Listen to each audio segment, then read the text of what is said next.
السلام علیکم ورحمۃ اللہ وبرکاتہ۔ جماعتی نام، مضمون اردو، عنوان ہے۔ تو آج کا عنوان ہے مصنف اور مضمون کا حوالہ دے کر درج ذیل اقتباس کی سلیس آسان اردو میں کیجیے۔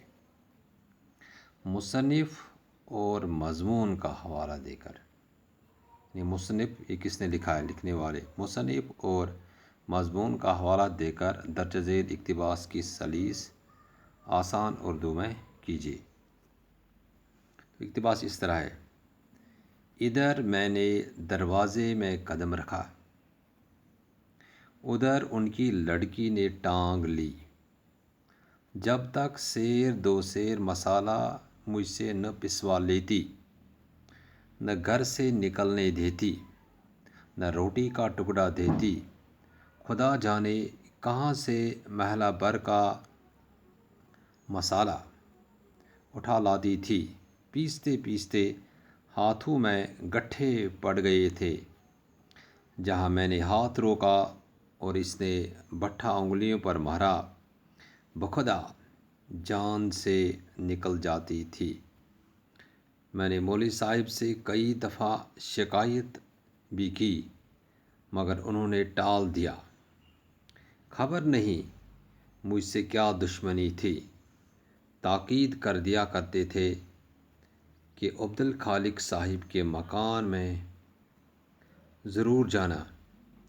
بہرحال اسی مارا دھاڑی سے روزانہ وہاں جانا پڑتا تھا اور روز یہی مصیبت جھیلنی پڑتی تھی۔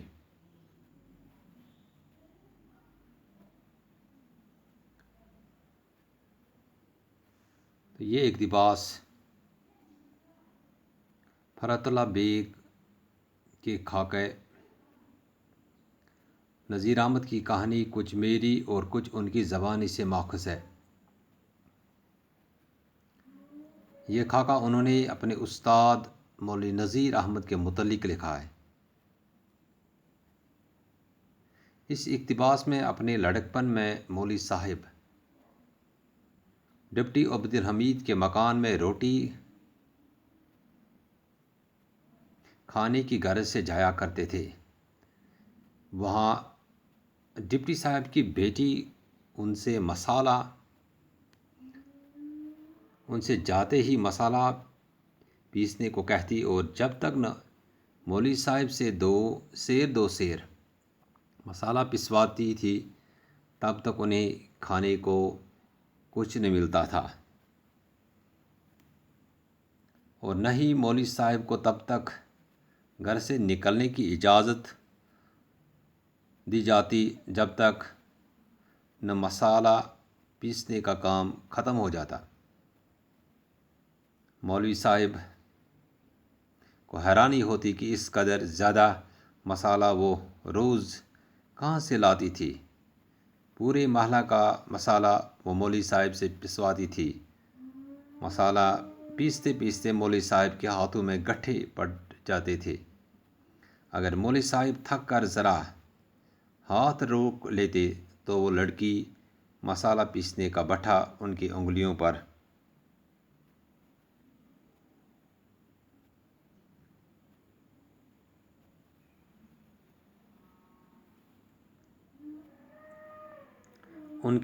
پر دے مارتی تھی، جس سے مولوی صاحب کو بہت تکلیف ہوتی تھی۔ مولوی صاحب نے اس سلسلے میں اپنے استاد سے کئی بار شکایت بھی کی، لیکن کچھ نہ بن پڑا، بلکہ ان کو تاکید کی جاتی تھی کہ وہ روزانہ عبدالحامد صاحب کے گھر جایا کریں۔ چنانچہ مولوی صاحب کو روزانہ ان کے گھر جانا پڑتا تھا اور وہاں مشقت بھی کرنا پڑتی اور ہاتھوں پر بٹھے سے چوٹیں بھی برداشت کرنا پڑتی تھی۔ باقی وسلم۔